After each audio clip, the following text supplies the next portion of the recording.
inicio a la sesión. Entonces, pues si gustan tomar asiento, poner sus celulares en vibrador para que puedan interrumpir la sesión, se puedan sentar y sentirse cómodos.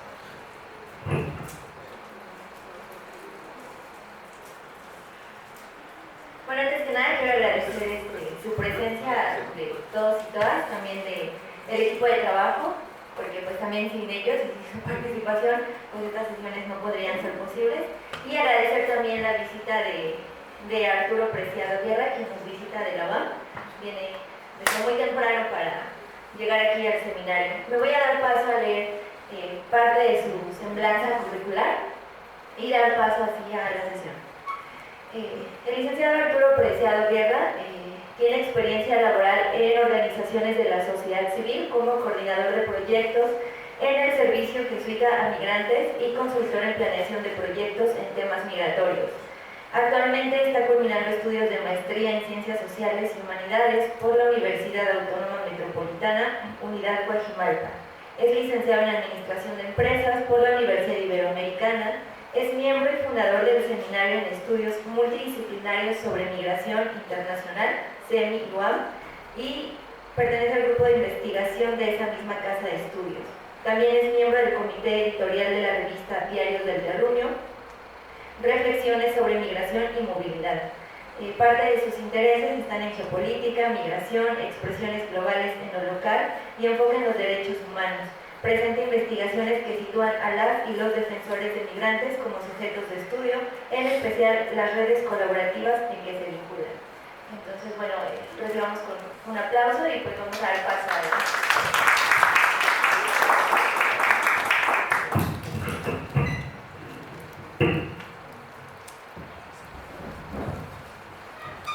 Hola, ¿qué tal? Soy bien, ¿no? ¿Oyen los detrás? Perfecto. Pues antes que nada agradecer mucho a la Universidad Autónoma de Tlaxcala el permitirme estar aquí. Siempre rico tener el contacto con los jóvenes, porque luego cuando vas creciendo en una carrera académica, tienes contacto con académicos y de repente este lenguaje, lo que usamos, se vuelve muy técnico, muy preciso y a veces pierdes conexión, ¿no? O sea, pierdes de lo que estás hablando, de repente ya empiezan a hacer palabras que, claro, significan algo importante, pero digamos que pierdes la comunicación con quien te está oyendo y con quien quieres que te oiga. Para mí es muy importante hablar de los estudiantes y me da mucho gusto ver aquí gente tan joven. Entonces voy a tratar de hacer la plática lo más relajada posible y así. Luego en algún concepto me elevaré tantito, pero intento explicarlo muy bien. Si quedan dudas, por favor, para eso estoy aquí, explótenme para eso. Entonces, bueno, estoy muy contento de estar participando en un seminario que maneja palabras desde el título del seminario, que me interesa que no se pierdan de vista en las ciencias sociales, en la ciencia y en México, ¿no? Que uno es migración porque es un fenómeno que, ahorita iremos un poco más, nos atañe a todos.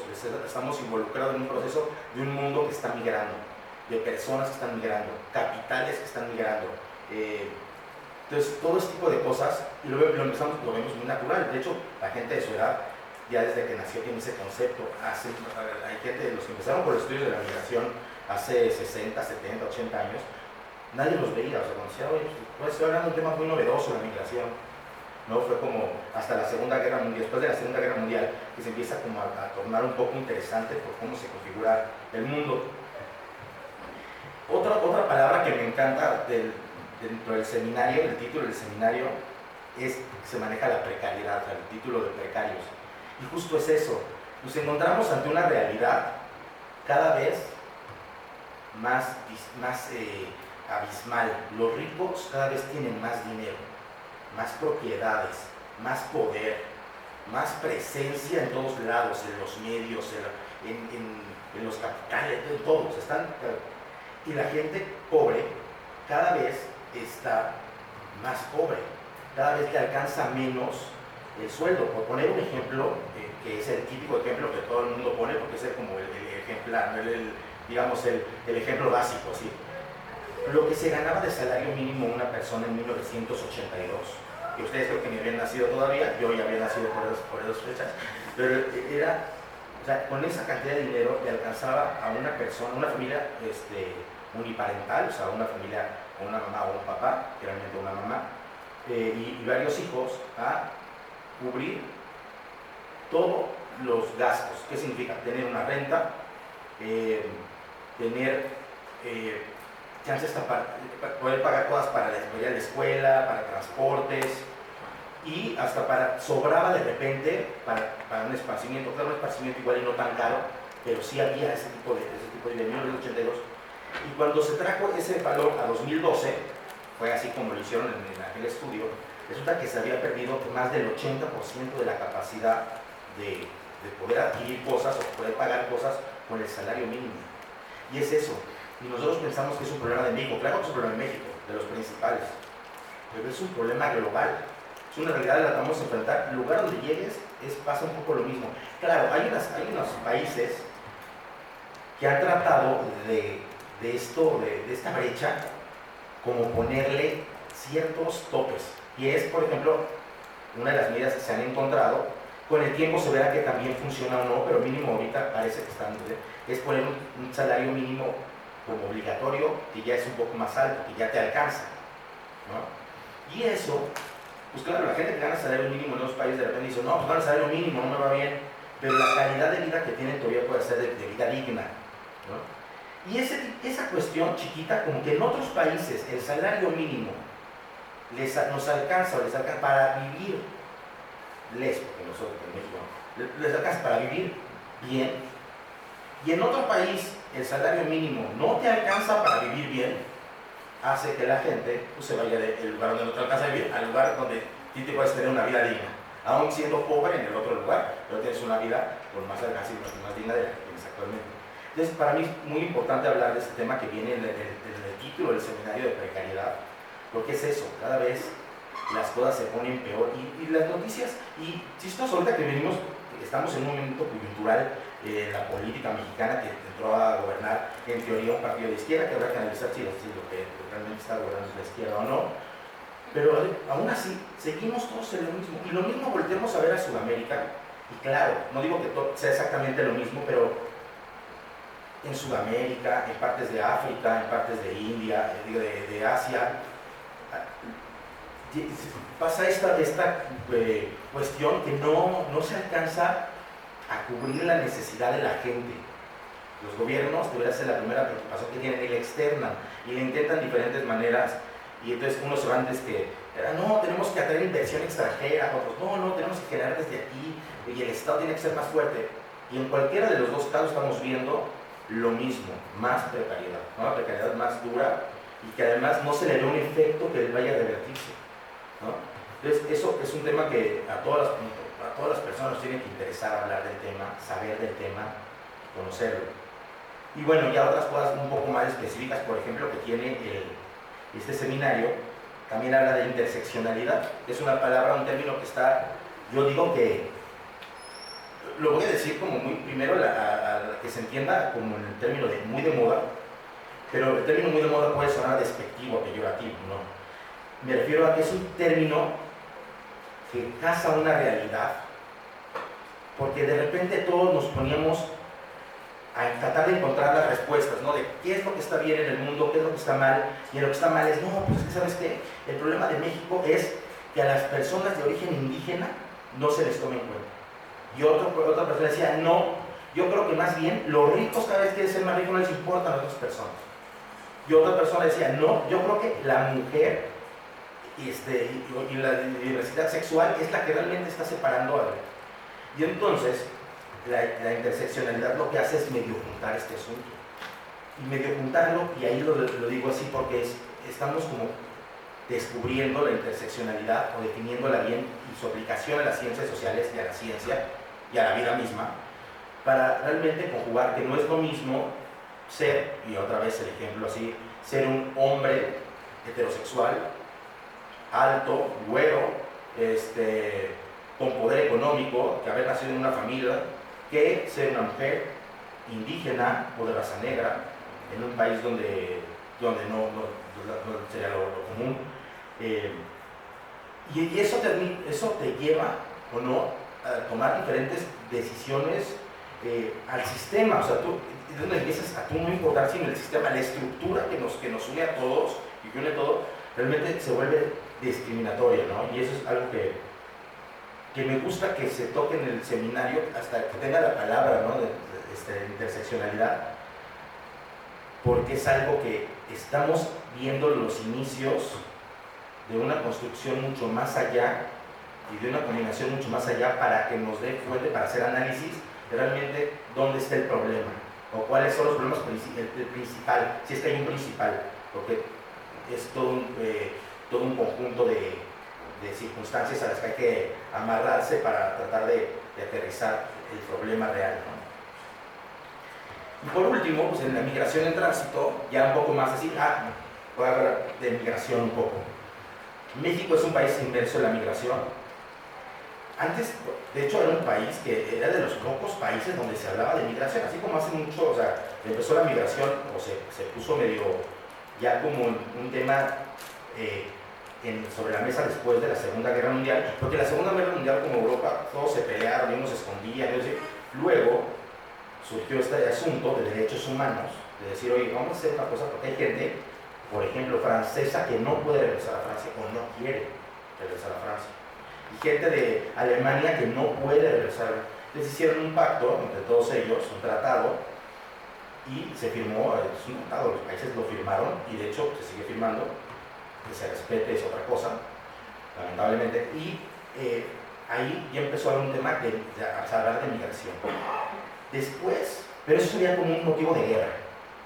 Después, como se desarrolló el mundo económicamente, era la economía muy local, o sea, muy primero de ciudades y de países, y luego cuando había ciertos sobrantes o ciertas estrategias de pasar ciertos productos de los países para tener más dinero y exportar, o lo que te faltaba importarlo, ahí justo empieza a haber también una migración por motivos, o sea, la gente se empieza a ir a trabajar a otros lugares por motivos económicos, empieza a crearse esta diferencia donde de repente pues un señor que vive en un país donde puede tener algún tipo de telas, por ejemplo algodón, ¿no? Y lo puede vender y todo así, cada vez quiere contratar más barato a sus empleados con el salario mínimo, que se empieza a ver. Y ahí justo económicamente empieza a haber toda esta danza de gente que se empieza a ir, y además no es de que se vayan, digamos, se empiezan a hacer flujos de gente que se llegue a ciertos lugares. Y así lo entendíamos. Luego llega una cosa que todos hemos escuchado hablar del neoliberalismo, ¿no? Y luego esa palabra espanta, porque lo oyen un tanto y de repente dice, ¿qué es el neoliberalismo? El neoliberalismo es, en resumidas cuentas, cuando el Estado ya no quiere invertir en lo que le tiene que dar a todos como ciudadanos, y entonces se lo da a alguien para que, se llama privatizar, se lo da a algún riquillo para que se encargue del asunto. Entonces ya México no construye hospitales, por ejemplo, no construye tantos hospitales, porque no lo empieza a ver como la responsabilidad del Estado, sino que le doy a unos ricos permiso de que construyan hospitales, y entonces los hospitales son hospitales privados, a veces caros, con eso hay una demanda que al principio se cubre, ¿no? Porque mucha gente sigue yendo a cierto tipo de salud que puede estar en el campo privado, pero pues al final de cuentas el Estado como que dice, no, pues si no hay expansión de tantos hospitales, no es mi culpa. Ahora, si llega a haber una buena, hasta lo presumen, ¿no? Antes en campañas electorales dicen, no, con mi gobierno se construyeron 100 hospitales, sí, pero ¿cuántos? Del Estado, para la gente, así, con salud, que te aseguren la salud de la gente, ¿no? ¿En qué condiciones? ¿Con qué aparatos? ¿Con qué doctores? ¿Con qué códigos éticos? Eso, bueno, ¿no? Todos sabemos los problemas que ha representado así. Pues con el neoliberalismo, pues todavía peor, ¿no? Porque ya ni siquiera el gobierno, vamos a suponer este ejemplo que puse por los hospitales, pues ya ni siquiera es el encargado de contratar a las enfermeras para los hospitales, porque sí para algunos, pues los que controla el gobierno, pero los otros ya, es bronca de otra persona, ¿no? Y justo este tipo de cosas es como el gobierno empieza a perder peso, ¿no? O quiere perder peso, ¿no? Se intenta, diciendo, no, pues no es un problema, yo estoy dando así.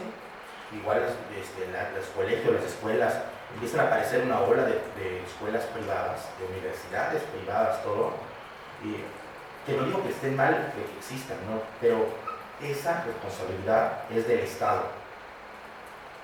el educarnos, el darnos educación, todo así.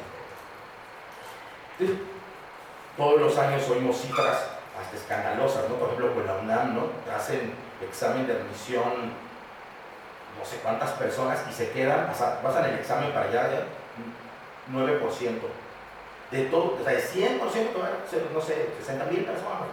No me sé el dato, estoy inventando los 60,000. Pero van a hacer un examen y solo se quedan menos del 10%. ¿No? Y digo, pongo el ejemplo de la UNAM, porque es la universidad en teoría federal, grande, o sea, tiene un presupuesto gigante. O sea, todavía hablamos de una universidad con un presupuesto que es mayor que el de varios estados. No digamos Tlaxcala, que es un estado chico. No, si la pusiéramos en algún orden, en la última lista que revisé como en el 2012, 2010, 2013, por ahí, ocupaba como si fuera el segundo estado, o sea, el gobierno cuando cobra muchos impuestos, unos a empresas, otros a personas y otros de manera indirecta a productos, ¿sabes? Cuando ya tienen los impuestos, lo reparten a los estados. Y en los estados ya varias cosas. Entonces, si la UNAM fuera un estado, sería a veces del top 5 más beneficiados. O sea, hay mucho dinero y no satisface la demanda. Entonces, claro, a las universidades de Ciudad Federal, hasta esa le conviene que haya otras que también ayuden a este asunto, o sea, pero la responsabilidad no se lo debe olvidar nunca, es del Estado. Y entonces, pues ya con todo este tipo de problemas con el neoliberalismo, pues más gente pues no le pueden asegurar el trabajo, o si por ejemplo sales siendo enfermero o enfermera y no puedes entrar a trabajar, no sé, están llenas las plazas, tienes que moverte. Primero antes era irte a otra ciudad y luego es, no, pues ya está lleno acá, pues vete a otro país. Oye, pero allá no está haciendo un trabajo, pues, o sea, no puedo aplicar perfecto un trabajo, pues es de otro país. Bueno, pero vete para allá y te pagan casi el salario mínimo o el salario mínimo, o hasta más el salario mínimo, no de México, digamos de Estados Unidos, de Canadá.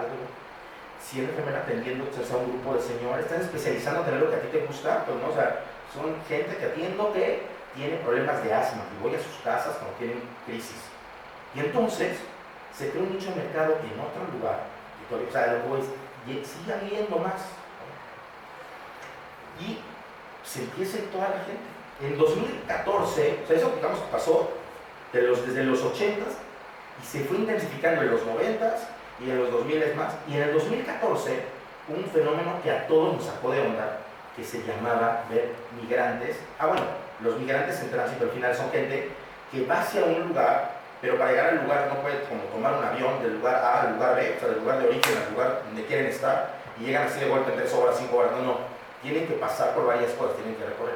Y por ejemplo, muchos de los países centroamericanos, que es como lo concebíamos, porque esas imágenes todavía las tenemos grabadas muchos, y son de hace ya, habría que actualizarlas, ¿no? O replantearlas. Entonces, era un migrante en tránsito, que era un migrante que pasaba a México para llegar a Estados Unidos para realizar ese asunto, porque igual, vamos a poner el mismo caso del enfermero o enfermera del que estoy hablando hipotéticamente. Cuando son del Salvador, llegan a México, pues dicen, no, pues aquí no hay chamba ni para los mexicanos, pues voy a intentar hacer en Salvador. No, pues no me alcanza. Voy hacia donde, sí, pues chance en Los Ángeles, chance en Florida, y ahí es donde todavía sigue la migración. Entonces hay un panorama donde ya no les interesaba quedarse aquí, ¿no? Porque lo que querían era dinero. Aquí en México se ve un poquito más de edad, pero no mucho, no había trabajo. Los mexicanos estaban yendo también para Estados Unidos, para Europa, para Canadá, pero principalmente para Estados Unidos. Aquí habrá que hacer un paréntesis que más del 90% de los mexicanos que están fuera están en Estados Unidos. Estoy diciendo del 96%, así. Primero porque está cerca, pero al final es pasar sobre una frontera, pero segundo es porque pues, allá hay dinero. ¿No? O sea, no digo que esté bien, que mal, que no lo hayan generado ellos el problema que estamos viviendo acá y entonces estén teniendo cierta, o sea, chances parte de todo un plan geopolítico, yo lo creo así, pero pues a fin de cuentas hay dinero al que me pueda pagar a mí como enfermero, ¿no?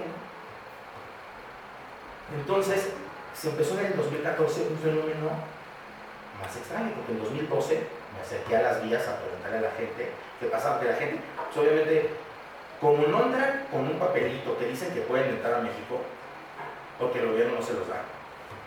Entonces, como no tiene ese papelito, pues no pueden comprar un boleto de camión normal o de avión porque ellos es lo que quisieran. O sea, ellos tienen que empezar a ver cómo le hacen. La estrategia que agarraron fue subirse a los trenes, que en muchos casos, hace muchos años, los trenes eran de personas, eran de pasajeros, y ahora se volvieron de tránsito de mercancías. Y entonces ellos se trepan, ¿no? Las famosas veces, todos tenemos esta imagen también ya ahora del migrante, como del migrante centroamericano, trepándose en un tren por México.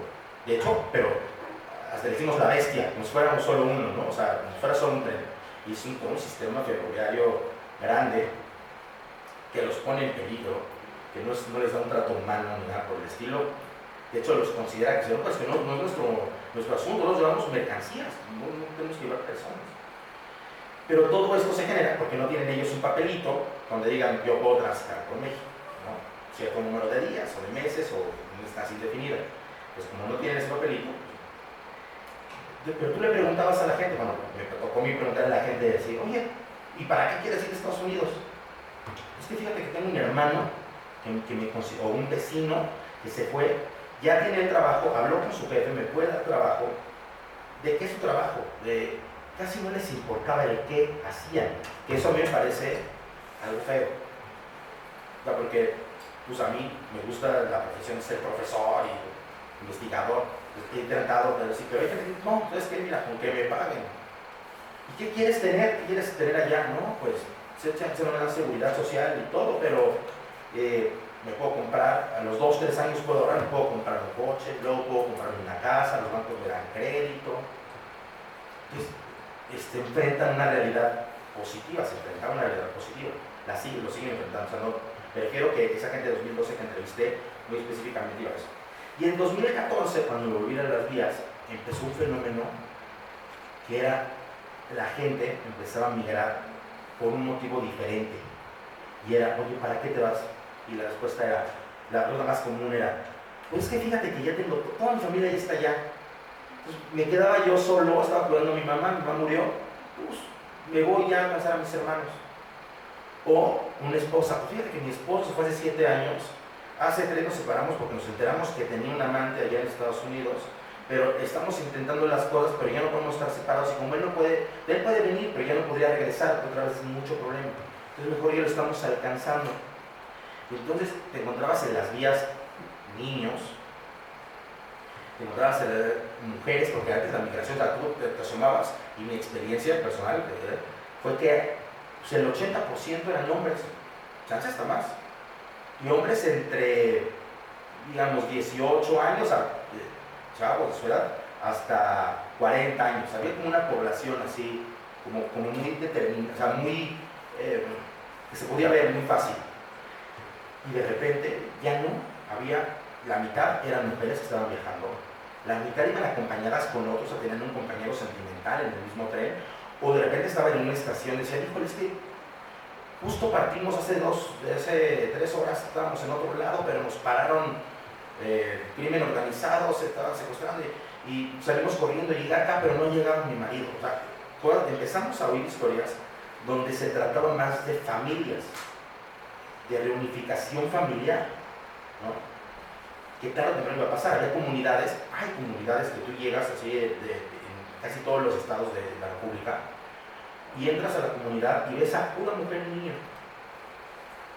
2 hombres, todos están en Estados Unidos. De hecho, hay unos en Michoacán, por ejemplo. Michoacán es el estado que más tiene nexos con la migración. De hecho, se habla que es una migración de más de 100 años, porque los gringos primero contrataron para hacer guías del tren, querían tener un tren, que de hecho sí hay como conexión, de la costa del Pacífico hacia el norte de Estados Unidos, en teoría, porque el mercado, los capitales de granos, sobre todo, o sea, los grandes capitales de granos se mueven a través de una bolsa de valores, pero en vez de dinero, como lo que estamos acostumbrados a ver, es de granos, y eso está en Chicago. Entonces tienes que mandar una parte, bueno, las cosas ahí medio técnicas, financieras, y entonces, pues bueno, contrataron a mucho michoacano para que hicieran las obras, y pues les gustó cómo trabajaban, y se los fueron llevando así. Y luego para ciertas cosas en el campo, pues también les gustó, y se implementó hasta un programa con uno de los gobiernos de México, Estados Unidos se juntaron y, oye, pues llévate gente de acá, de la regresa, o sea, ya estaba planeado bien organizado, sale el programa Bracero, y bueno, pues funcionó un tiempo bastante duro, o sea, fue una cosa muy larga, y luego por otros motivos quebraron, por cosas políticas, intereses políticos sobre todo quebraron, como vieron el pacto ¿sí? Pero se quedó esa costumbre, y hay lugares hoy en día, ciudades, pueblos, en Michoacán, donde si un hombre no se va a Estados Unidos mínimo 2 años o así, cuando ya tiene como la edad, que la edad chance es cuando ya estás como en prepa,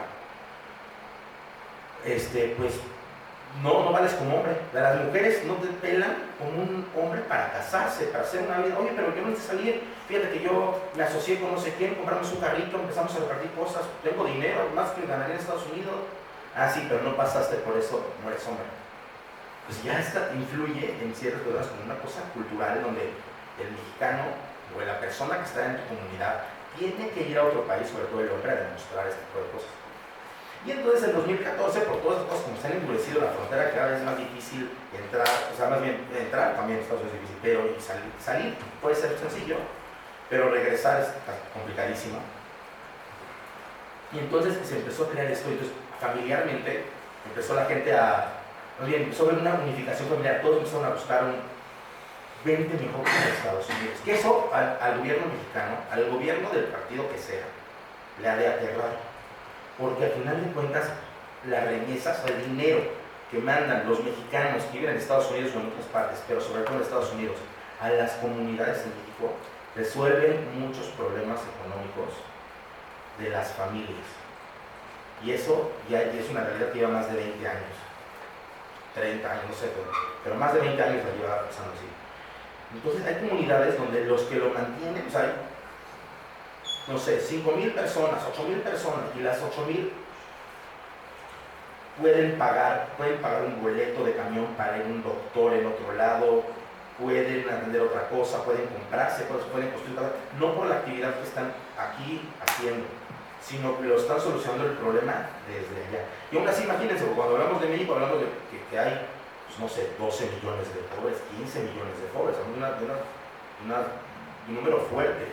Y hay muchos que se resuelven mandando dinero desde allá. ¿Qué pasaría si, digamos, todos los migrantes, vamos, si es utópico, no creo que pase nunca, espero, además, no creo en eso, pero si todos los mexicanos dijeron, no, ya nos regresamos a México y ahí pues, conseguimos qué hacer y todo, al gobierno mexicano se le viene la noche, porque tendría que crear trabajos de estructura, hospitales y fuentes de trabajo, ya sea ellos o crear las condiciones para que vinieran otras personas a poner eso, que a mí no me gusta el ejemplo, pero es una realidad, al poner una condición, a que alguien ponga una planta y se genere trabajo, o a que él hace una refinería en una época donde ya no es bueno utilizar ese tipo de material. O sea, tendría que hacerse unas cosas mucho más grandes para darle trabajo a más gente y evitar que más gente tenga la pobreza. Entonces, eso empezó a pasar en 2014. También había un fenómeno que para muchos mexicanos se sacó de onda, que se llaman los fenómenos de migrantes menores no acompañados, que eran, o sea, sí, menores de edad, que tenían 17 años, 16 años, 15 años, que ellos en su comunidad de origen, por ejemplo, ya había unos que estaban casados y con hijos, que eso pasa en todo México también, o sea, no sé por qué sorprendieron tanto, porque claro, a veces, como no estaban en chance de la realidad de las autoridades o de los medios de comunicación, igual pueden tener un mejor acceso a educación, a cosas así, entonces les sacó mucho de onda, y aún así, claro, era muy raro ver de repente a adolescentes que les preguntabas, oye,